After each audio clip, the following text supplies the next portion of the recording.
morning, everyone. This is Leslie Wyatt with SoftPro, and I just wanted to thank you for joining us for another episode of Saved You a Seat.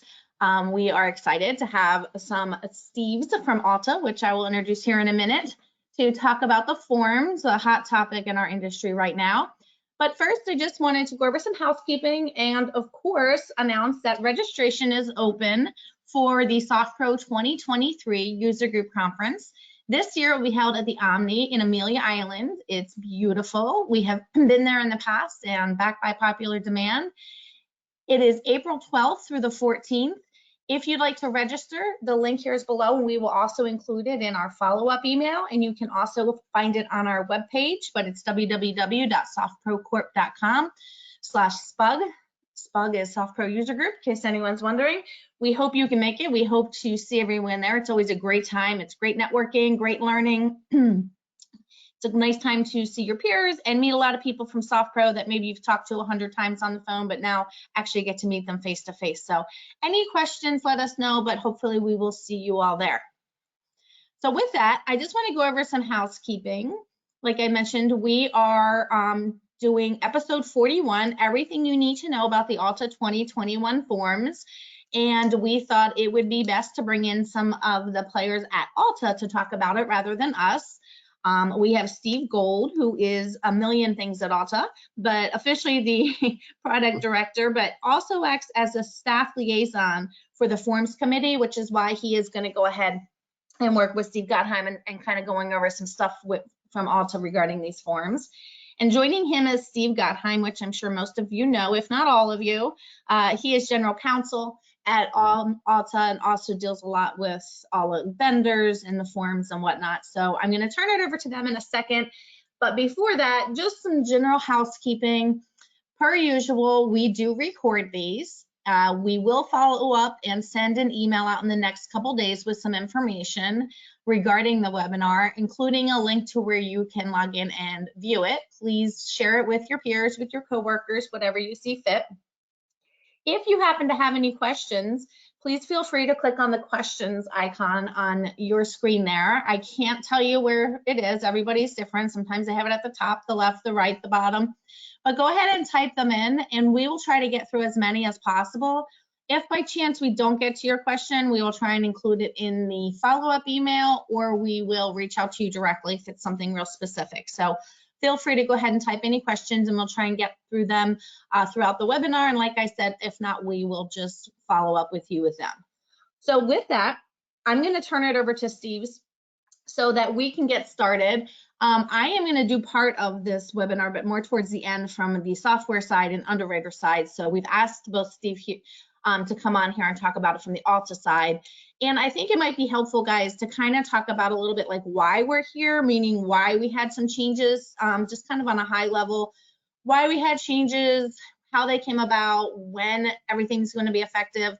I can tell you I'm going to go ahead and ask this question before 1,800 people type it in, is when is the hard cutoff when they can't use them anymore? Because that's a question we get constantly. So I wanted to just turn it over to you guys kind of for the first half, and then I will take over towards the end and ask some questions and talk about from the underwriter and software side. So I'm not sure which one of you wants to key it up, but it's all yours. Perfect. Well, thank you, Leslie, and thank you to SoftPro for having us today and for continuing to promote everything we're doing here at ALTA, especially the new 2021 forms, which Steve Gold is really going to talk a lot more in depth about it as the master of all such things for the association. Before we kind of jump into the question that Leslie posed and some of the background of kind of the why around here, let's just talk a little bit about history and the historical nature of the ALTA policy form. The first standardized policy form drafted by ALTA was done in I believe like 1929, and from there the standardized forms became much more commonplace until really taking root hold in the 70s when Fannie and Freddie came out and said, if you're going to sell a loan to Fannie and Freddie, you've got to be able to provide an ALTA policy form, and that really help drive home the need for the standardized forms that we have available in the marketplace. The prior to this most recent edition in the 2021 policy forms, the most recent form before it, the one that you're all using right now, was done in 2006 was the last time. And so, this is not something that we do every year. It's not something that we do every, few years. It's really a once a decade plus time that we really take a deep look at how to update our coverages, help be responsive to the needs of our customer groups, help be responsive to the requirements of state insurance laws, to make sure that our policy forms are fresh and meeting the needs of the marketplace. So with that, maybe let me pause it and turn it over to Steve to talk a little bit about the ALTA Forms Committee and the people who do this work and who actually draft these policy forms that you are that you utilize every day. Sure, thanks, Steve. So yes, the ALTA Forms Committee is really comprised of title insurance industry representatives from the major title insurers who work together to draft the changes that are needed in the policy. So that really the question is, why would they make the changes? There are changes in regulations, laws, social issues, and the ALTA board and the ALTA Forms Committee get to a point where they feel that because of the significant changes that occur, these changes are needed. The ALTA forms, so they're an accumulation of the effort of essentially the industry, but they're also voluntary. It's up to each individual title insurer to decide what they want to adopt, what language they want to adopt. They can make changes if they'd like. There are instances where you'll see older forms or older endorsements still in play, because these are really what we consider to be voluntary. ALTA has an effort to provide the industry with these templates, but then it is a decision for each of the underwriters what to do with them. Right, and so as Steve kind of talked about, the development of the 2021 policy forms is really it was a very long-term project. The first kind of beginning part of getting to this stage started in 2016 when a number of underwriting companies came to ALTA and said, hey, our teams have heard a lot of comments and feedback from their customer groups. We've had a lot of court decisions that have gone maybe not the way we thought they would go. We think it's time for the Forms Committee to dedicate those resources into developing these new policy forms. From there, we then had a number of internal conversations with the committee. As Paul said, as Steve said, the committee is made up primarily of and almost entirely of senior underwriting counsel and claims counsel from each of the underwriters across the country. There are 39 national underwriting companies nationwide. I think almost all of them have at least one person who sits on the committee. So we are trying to get the highest common denominator concept from across the industry in terms of how language and policy form should be drafted and how coverage should be designed. But the starting point again was that 2016 meeting and kind of taking that look at how do we update our forms to be responsive to the expectations that we have set as an industry, and then also to our customer groups. From there, the committee met a handful of times, went through their list of things that needed to be addressed, but then we also started to have meetings with our customer groups, both from the commercial real estate side of the world, using groups like the American College of Mortgage Attorneys, the American College of Real Estate Lawyers, a number of national lending institutions like Wells Fargo, but then also Fannie Mae and Freddie Mac, the two largest buyers of title insurance in the country, or at least the two largest insureds in the country, especially from the residential side. All of that went into a blender over the course of basically 5 years and spat out these new policy forms that you have that address kind of as many of the topics that we heard in those conversations going forward. So as Steve kind of said, there are a number of changes that you see in these in the updated ALTA forms, from just new verbiage when it comes to addressing regulatory matters, like a new top line disclaimer around the use of discriminatory covenants, or how you disclose discriminatory covenants when you find them in a title search and examination.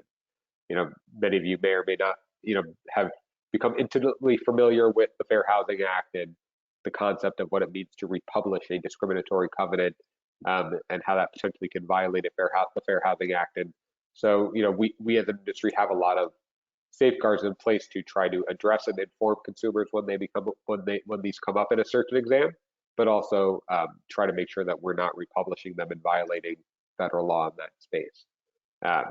There's also changes that you see that are geared towards things like how do you determine the date of loss, which are really driven by court cases, and how I think how the industry's view of how the date of loss originally was drafted in the 06 policy forms didn't quite match up to how courts were interpreting it. And so you see a whole new provision there that tries to square that circle and really address some of the questions that our customer group, especially lending groups, have had on the topic. Then you see just new areas of coverage and new areas of covered risk, like the topic of PACA passive trusts. These are two federal laws that allow for the creation of something quasi like a bankruptcy trust for the people who sell perishable items like commodity, like fruits and vegetables, for farmers who sell fruits and vegetables, or livestock owners who sell fresh livestock. Because if you think about it, if I sell you a crate of apples and you don't pay me, I can't really repossess those crate of apples because they are going to perish and go bad, and I won't be able to resell them. So it's not like being able to repossess a home in the residential real estate context.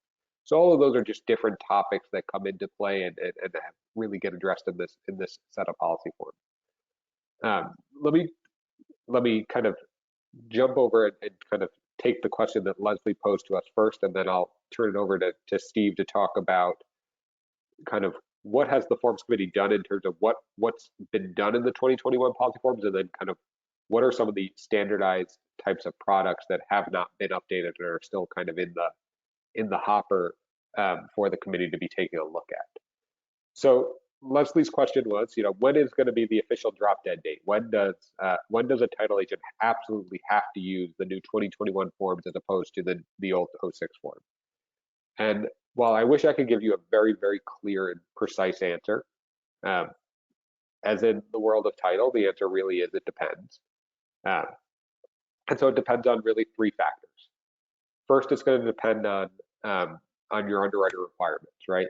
Some underwriters may require you to start using the 2021 policy forms as soon as they are approved for usage in a particular state, depending on whether or not they're a filed state or a prior approval state. But some may give you a leeway time to make the decision yourself which one fits the deal that you have available to you. So first is going to be, first on that waterfall is going to be look at your underwriter guidelines on this subject. The second part, again, as I said, is the process for states to approve these forms. That process has been ongoing now for over a year. There are still a handful of states that have not that are working their way through finalizing their approvals, either of the forms in general for all of the underwriters who have filed it, or just for one or two of the underwriters, depending on kind of where they are in the process. So that is an important thing to be mindful of as well. The last thing is, again, Fannie and Freddie, given that that they are the largest market in the residential real estate transaction market, and both of them have requirements around the use of the ALTA forms. Earlier in November, Freddie Mac made some changes to what they were going to require when it came to the usage of the ALTA 2021 forms, and they aligned themselves with Fannie Mae. And so we know that for a loan that is going to be sold to Fannie or Freddie, you absolutely must positively use the ALTA 2021 forms for loans that are sold or loans that have an issue date of January 1, 2024 and beyond.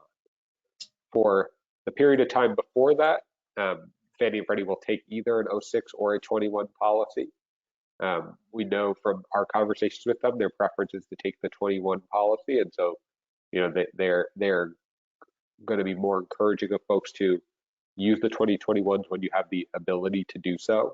And that's obviously going to depend on, again, where your underwriters are, where your tech providers are, what's been uploaded into your system and what you've trained for and all of that type of stuff. But their expectation is that you'll get, geared up and be in a position to do that for January 1, 2024. So with that, before I turn it over, or let me turn it over to Steve, and before he talks about kind of where we are in terms of which forms have been updated, which ones are kind of in the waiting wings, let me ask him to talk a little bit about the topic of decertification, because one of the other levels of this conversation is that while ALTA has produced the 2021 policy forms and has made them the official forms that are going to be the ALTA standard, we still do have the 06 forms out there. They're still on the ALTA website. There's still a series of forms that ALTA is maintaining, but that's not always going to be the case. And so we want to kind of get you familiar with the concept of decertification, and then also talk about when that's going to happen. So Steve, can you walk us through that? Sure. So a lot of questions have been posed about decertification, what it means. So we are going to go through a process where essentially the 2006 series of forms are going to be retired over time. And we're really starting with the 2006 policy form. So we're talking about the owner's policy, the loan policy, the short form policies, the enhanced coverage policies. So we're going to be decertifying those at the end of this year. Now, one of the questions that comes up is, what does decertification really mean? It means that ALTA is no longer going to be officially supporting those policy forms as of the end of this year. Because they're going to still be in the marketplace, we're going to still have them published on the website under an archive section, but officially ALTA no longer supports them.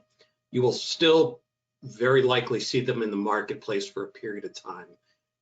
Decertified forms, what it doesn't mean is that the underwriter or the agent cannot use them. Agents, underwriters who are licensed policy form licensees are free to use any form that we've published, that we do publish, that are current, but we no longer officially support those. There's going to be no change in the endorsements immediately, but as we go through the year, those are going to start to be also decertified. The ones that do not apply to the 2021s are going to be decertified, and the other ones are going to be updated primarily in the headings to the 2021 standards. So you really can expect to see really two phases. One is at the end of this year, decertification of the policy forms, and then in probably relatively early in 2023, you'll see the older endorsements start to be decertified as well. Steve, do you want to add to that? No, I think that's very helpful. I mean, I think the point to double emphasize is, again, that for us, decertification doesn't mean that these forms no longer are allowed to be used in the marketplace. They're still out there available for you to use if you have transactions where you have a customer that is absolutely demanding, I want the 06 policy form as opposed to the new 2021 coverages. Our belief is hopefully over time that will lessen as we learned from the 06 timeframe, that as the market starts to digest what these new coverages really are, as more people and more of your customers groups sit through presentations from you all and from members of the forms committee about why the new form is better for them in the long term, that you'll see those requests go further away, just like we saw a request for the usage of the 92 policy go really downhill after a while after the 06 policy forms came into place. And so, we do believe that we'll get to a period of time where almost all of your business is being done on a policy form that was done in the 2021 series. But it's probably not likely to be, anytime in 2023 that's true. It's probably also not likely to be true in any time in 2024 unless you're, doing almost all residential deals in 2024. But those of you that do commercial are probably still going to see some of those requests come through for a period of time to have the old coverages, just because it's just what is on the checklist for those law firms that do those deals. So with that, maybe let me turn it back to Leslie and see if we have any questions that have come into the queue for us so far. Yeah, we answered a few, but mostly it was the whole decertification. So really just the word, I think people were just unclear as to whether or not they were still able to use them. So your explanation of no, you're still able to use them, they're just, they're not fully supported. I'm gonna put it in software terminology since there's a lot of our customers are on this call. It's kind of like when we upgrade from version 1 to version 2, you can still use version 1, but version 2 is what we're, actively supporting and pushing and want everyone to eventually upgrade to. So it's kind of the same thing. It's still there. You're able to use it. We haven't removed forms. And just so everybody is aware, you already have access to the forms. We've had them done for quite some time from the ALTA canned forms. As everybody knows, there's an ALTA folder. This is separate from underwriter specific. So you have a folder in our system that says ALTA and it has all the various forms and endorsements. And we have them in there, so you have access to them. And I believe you still have access to the 2006 ones as well, because in some states, obviously, you're not able to use them yet. They haven't been approved, or as Steve, you mentioned earlier, make sure you're working with your underwriter, and I'm going to talk more about that in a little bit. But they are there, and as every other document that we have, you can access it through the documents portal, which is at my SoftPro, and we'll talk a little bit more about that. But I think you did clear up probably the biggest question that we've gotten in support and sales, which is I need my forms. I I only have 2 more weeks that I can use these 2006 forms. So I'm going to go over the process a little bit more in a second, but that's definitely what need to be clarified. I think probably the next question, and this might go to Steve Gold, what you're talking about next is a little bit just kind of like what's kind of changed. Yeah, sure. So I think Steve covered, a few of these topics, but in terms of actual topics that have changed in these, we've had case law like McGirt, which has driven some of the work that we've done, development of really remote online notarization and e-signatures. That's made its way into the forms. Addressing issues of racial equality and specifically discriminatory covenants and how they're handled. Adding some clarity through additional defined terms such as public records and enforcement notices so that it's clear what is considered a public record and what is not. Issues of fraud and forgery, we've clarified that in the forms. There's situations where a bankruptcy court will have special remedies imposed by the court, and there's additional language on how those are handled. For the entities that are insured, we now specifically also include affiliates into that definition. So when you have a successor of business interest, that's included as well. If the title underwriter decides to defend, then the coverage used to be 10%, essentially a 10% override based on the decision of the underwriter to defend, and it goes up to 15% now. So in terms of forms, those are really sort of the driving topics that have led to a lot of the changes. A lot of wording changes to increase clarity, define terms, and a lot of work to bring endorsements up to align with the new policies as well. Great, that's really good information. I keep saying Steve, but obviously it's both your names, so either one of you. Have you seen any pushback from any states? I know like Pennsylvania and Delaware originally were supposed to, I think in October, have approved the forms, but pushback, I think that's pushed back to April or May now, which I think caused a little bit of panic for some people because of the whole decertification on the 12/31/22. So I think that clarifies that. But have you seen any pushback or any real reason why the states haven't approved it, or just is it more just a timing thing? So I'll start, and then Steve can jump in with some additional stuff. So, yes, we've seen a little bit of pushback. It kind of fits into a handful of buckets. One is there are certain states that require the forms to be edited before they can be filed. There's like something like New Jersey is the example that they have laws about, whether or not you can have arbitration provisions or class arbitration provisions in the policy forms, which one of the changes is that we do have a class arbitration provision in this policy form. There's also a number of states that have readability requirements when it comes to consumer-facing insurance products. So these are requirements that the policy form must hit a certain, what they call Flesch-Kincaid score, which is, if you ever did the readability stats after a spell check in Word, it's that score that you can obtain. As Steve Gold can tell you, it is every state is different on how they calculate their Flesch scores, and so there's been a lot of work with the underwriting companies about how do we redo some of our how do you reformat the forms to appropriately account for the way that the state wants you to redo those Flesch scores. So we've seen those as two kind of major reasons why states have had a longer delay than just than potentially normal, where there's an actual reason for their opposition or their reason for them to reject the filing it for a period of time. Others, it's just going to be, there's always going to be some level of delay for insurance departments. We know that, the insurance departments are typically not highly staffed when it comes to title. And so getting the staff time and attention on those filings becomes a lot harder as well.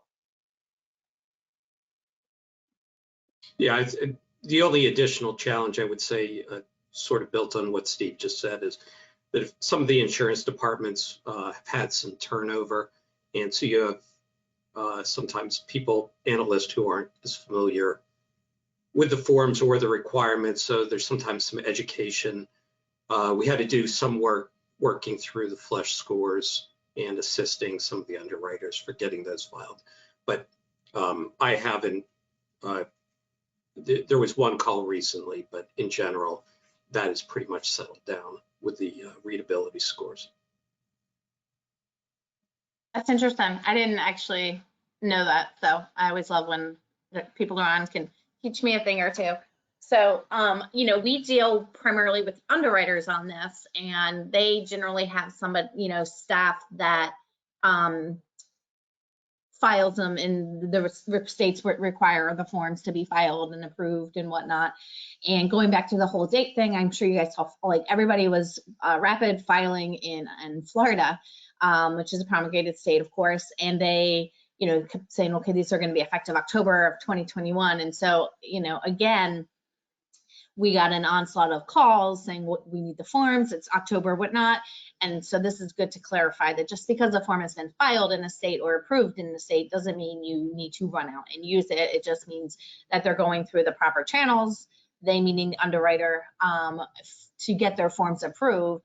And in case anyone's wondering, and you guys can correct me if I'm wrong, but in case anyone is wondering why underwriters would have to file forms if you guys have already filed the forms and got them approved in the various states, it's generally because you guys have the, what we'd call boilerplate content, right? The forms, standard forms, but then the underwriter is going to take that and generally add their specific requirements and exceptions for a particular policy or commitment or endorsement verbiage. And so they've got to file that as well to get that approved within a state, in addition to, just the standard ALTA forms. It's because they've made changes to it, and that state insurance department needs to approve those, correct?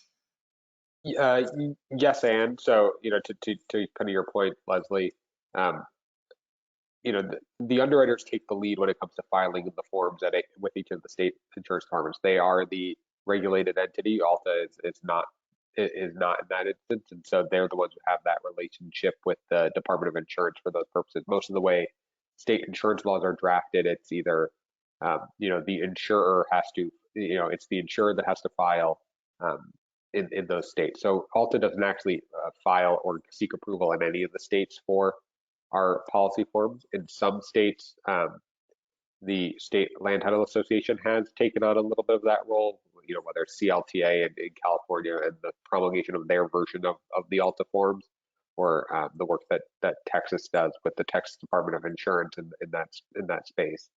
But to your larger point, when the process of filing, of doing a forms filing, is not a cheap and easy process for an underwriter. And so when they do it, they are going to do it, and get everything that they need changed done in one fell swoop is kind of the way they do it. And so when they look at, how do they, just to pick on one insurer, how's Fidelity going to Fidelity-ize their ALTA forms, but also package in all of the other Fidelity products and Fidelity endorsements that they might want to use. They're going to do all of that work to pull together one forms package so that they can do it all in one fell swoop. And so they really do take the lead on all of that work. Our job as the association is to support them in that role. And so, we dedicate a lot of time, mostly Steve's time, to do that, to help them with those filings where we can, to be a conduit for information from the Department of Insurance when the Department of Insurance has questions about the ALTA side of things. But it's really each of the insurers that takes the lead on making those filings and doing those filings. Okay, very interesting. We do have a question, and I don't fully understand it, and maybe you don't as well, and I can reach out after, but I will ask you. They asked, would a title company underwriter need to approve the ALTA 2021 forms before using it, or is this for the lender's underwriter? Yeah, so any title insurer is going to have to is first off going to make a conscious decision about whether or not they want to utilize the ALTA 2021 forms as their base policy forms. I'm not aware of any insurer that doesn't utilize the ALTA forms. Most, I think given the role that Fannie and Freddie play in the market, it is pretty much a required business decision for them to do so. So yes, first off, the title insurers team is going to have to say, yes, we agree, we want to use the ALTA forms, we're going to file them across all the states. From there, the decision is going to really then come down to lenders counsel about which form gets used in any one transaction. So, as I said, if it's a residential deal, and the lawyers at Wells Fargo are going to tell you which forms they expect for deals that they're going to be buying, that they're going to originate and eventually either sell to Fannie and Freddie. Again, most of the time they're going to just default to whatever Fannie and Freddie say, which is you have the option to use the 21 forms for during the next calendar year, and then you have the requirement to use them in 2024 and beyond.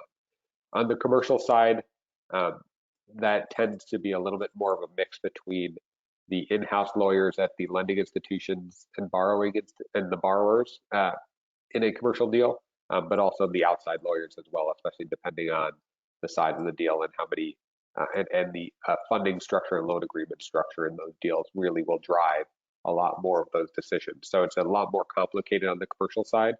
On the residential side, it really does come down to, is this a deal that's likely to go to Fannie and Freddie? And if so, they're just going to follow the Fannie and Freddie guidelines, which say use the ALTA 2021 forms. Okay, great. See, I knew you would understand that better than me.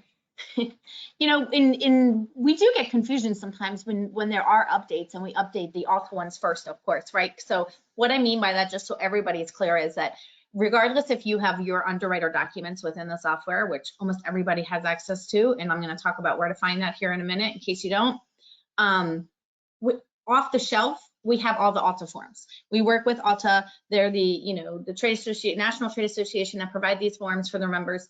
And so you have access to that. So even if a particular underwriter hasn't finalized their forms, and for whatever reason a lender was requiring it for whatever type of transaction you're doing, you do have access to the ALTA ones. They've been updated. They're what we call generic, meaning they're not going to have specific branding. They're the same forms no matter who's using them. They will pull all the information from your file, and it'll pull the underwriter, and it'll pull the title agent or settlement agent or attorney, and all that information. It just might look a little different. So they're there, and anyone can use them as needed, as required or requested by a customer in a transaction. In addition to that, as Steve mentioned earlier, they work heavily with the various underwriters, and it's the underwriter's responsibility to file for those approvals.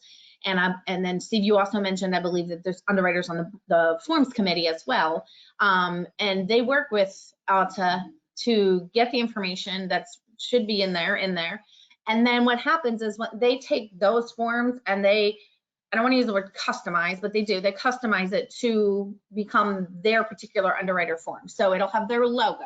It'll have, like I said, maybe, requirements 1 through 4 that need to be on every policy, or so on and so forth. So after we do the canned standard versions of the ALTA forms, then we start working with the underwriters. And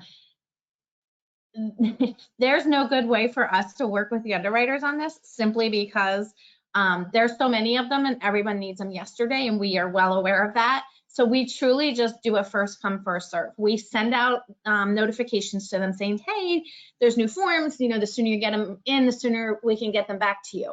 In all fairness to said underwriters, some of them can't send us anything until the state approves the form. Some of us can't, even file before a particular date. So in those type of instances, their hands are kind of tied. So once an underwriter sends us whatever the approved forms that they want for various states, we start developing them, and then we send it back to them, make sure it's what they want. And then once they sign off on it or they're okay with it, then that's when we push it out to our customers. And the way that we push it out to our customers, because I know there's one of the questions here was, I missed where to find the new policy forms. I can't find it. They don't magically appear in your system, and there's two reasons for that. One, we don't have access to your systems for good reason, for privacy issues and whatnot, and you don't want us to. You don't want us to constantly push new forms and override stuff you have. So what we do is we have a documents portal, which is at mysoftpro.com, or you can simply just go to our website, and on our website, I promise you there's a link there and it will take you there. And once you're in that documents portal, you have access to all the various documents. So you would be able to find a particular underwriter for a particular state. So if you were to say, I am with XYZ underwriter in Alabama, I would click on that and I would see if those forms were there. If their forms aren't there, it doesn't mean they won't be there. It just means that they are in a queue with various other underwriters for various other states. So there's, close to 50 something different underwriters that we work with, but times that by 50 states for all the different policies and endorsements. So I know a lot of people may think like they're just forms, you're just making a few changes, and we get it, I promise you. And if it was only a handful of underwriters, that would be fine, but it's 50 something underwriters with various brands. Let's also remember that, in 50 states. So we do them as fast as we can, we get them out as fast as we can, but if you're not seeing them, it's just because they're in the documents portal. And it is up to you guys when you want to go out there, grab them and install them. It's very, very easy. It's a click, click, click, and it should update automatically. If you're not comfortable doing that, or if you're having any type of issues, simply call support. You can either make an appointment and someone will call you back from the doc support team, or you can call in and see if you can grab somebody and they will walk you through installing them. That's fine. If you are not sure if your underwriter has the updated forms yet, you can either look on that portal, or you can reach out to us, or you can reach out to your underwriter. That's fine too. So that's where they are. I hope I answered that question. Another question is, why doesn't my underwriter have them? Not how come they're not developed, but like, when does my underwriter want me to use it? Because what happened in, I'm just going to keep using Florida because it was the most recent. They sent memos out, because that's how, FLT is, and the Department of Insurance. They're very transparent, which is a great thing. And it implied in the memos that everything was gonna, like, these were they were submitted, they're gonna be approved, and they're gonna be effective as of, I think it was October 22nd. That's fine. That doesn't mean you have to do it. And it doesn't mean that your underwriter forms are ready. It simply means as of October 22nd, if your underwriter requires it, and they had filed these forms which are approved, you can start using them. That's all it means. It doesn't mean you have to. So that brings me to my next thing that I know Steve Gold and I talked a lot about prior to this webinar, is that we can talk all day about this, but at the end of the day, it comes down to you discussing this with your underwriter. Your underwriter is going to be the one that determines when you're going to use the new policies and which policies they want to underwrite.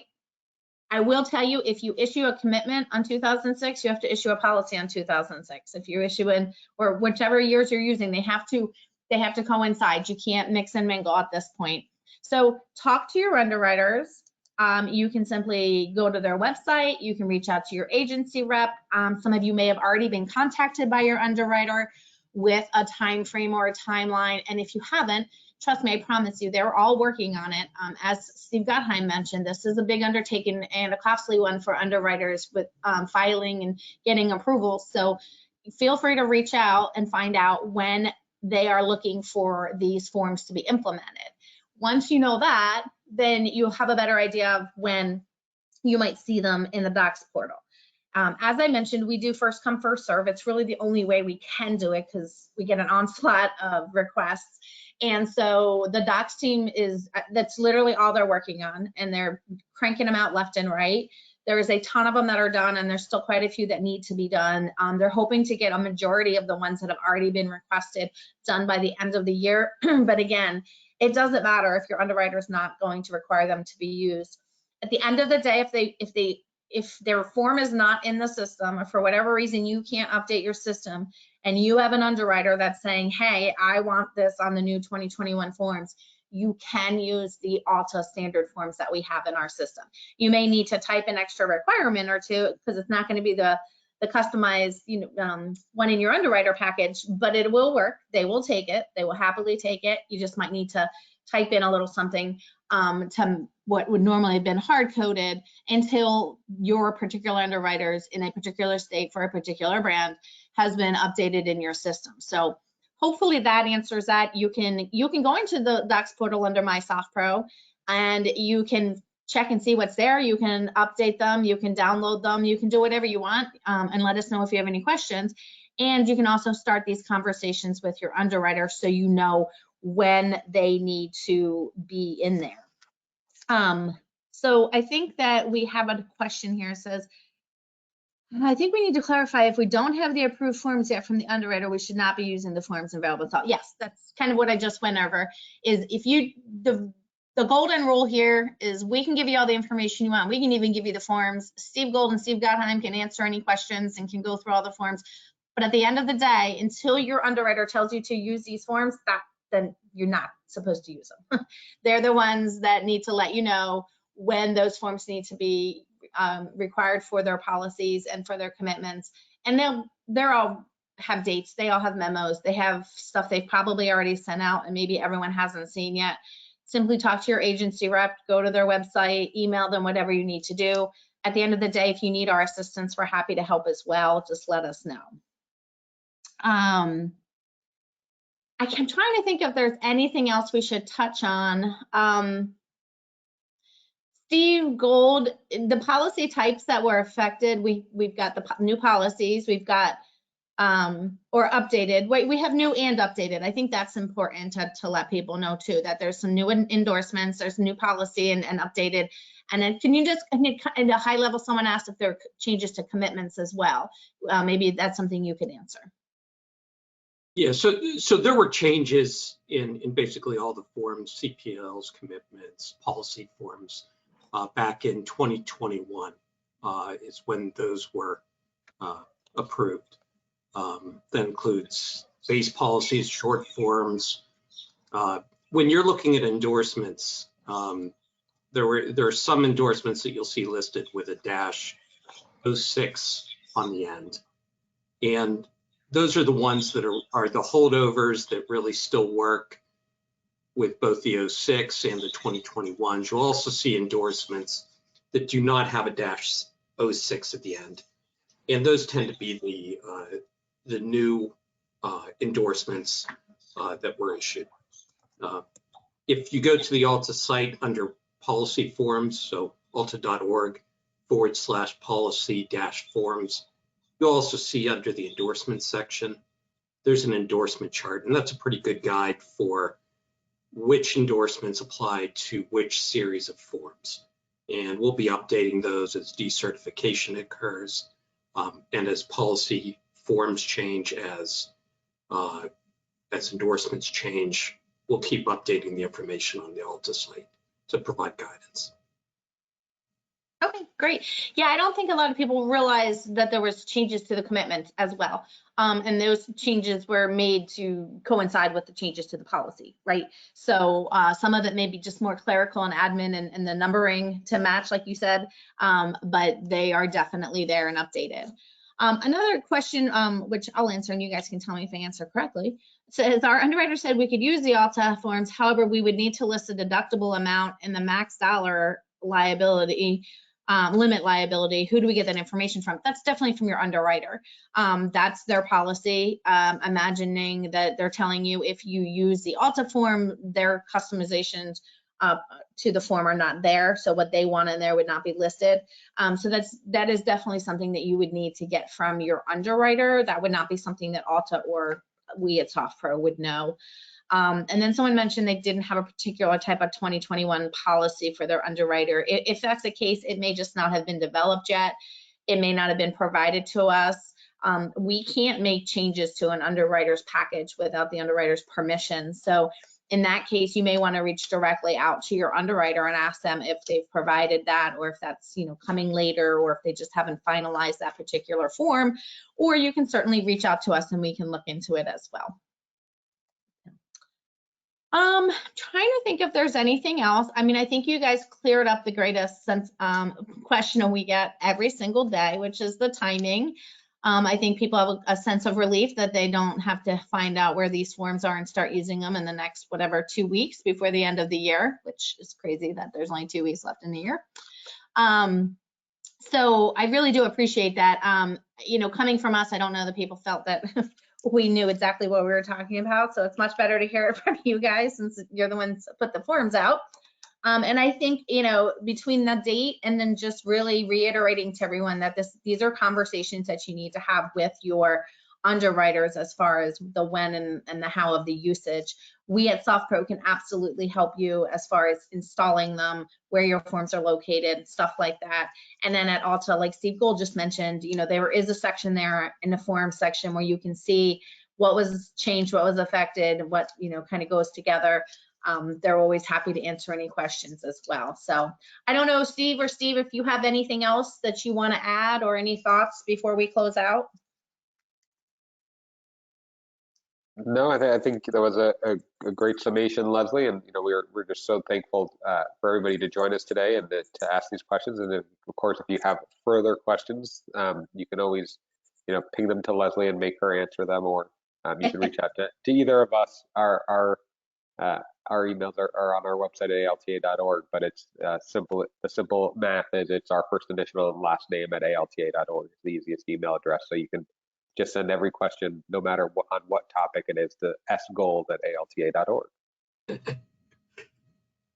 Okay, well, with that, I think I just want to say thank you and let everybody get the extra 10 minutes back of their day. And I think my computer, Ellen, you may have to take over because I don't know. Can you still hear me, Steve? Yes. Okay, my computer is getting ready to do an update and it looks like it's going to shut down. So I'm going to talk really fast. Thank you to everyone for joining us. Thank you, Steve and Steve, for joining us. Email us your questions and we will send a recap with a link. I also have an FAQ that I've done regarding the ALTA forms, which we will include in that. And we will include a link on how to get to the SoftPro Docs portal as well. But remember, you can just go through our website as well. So with that, before my computer completely shuts down, which came out of nowhere, want to thank you guys again, and everybody have a great week and have happy holidays and a great new year. And we will pick up our Save to a Seat webinars in January. Thank you, everyone. Thank you.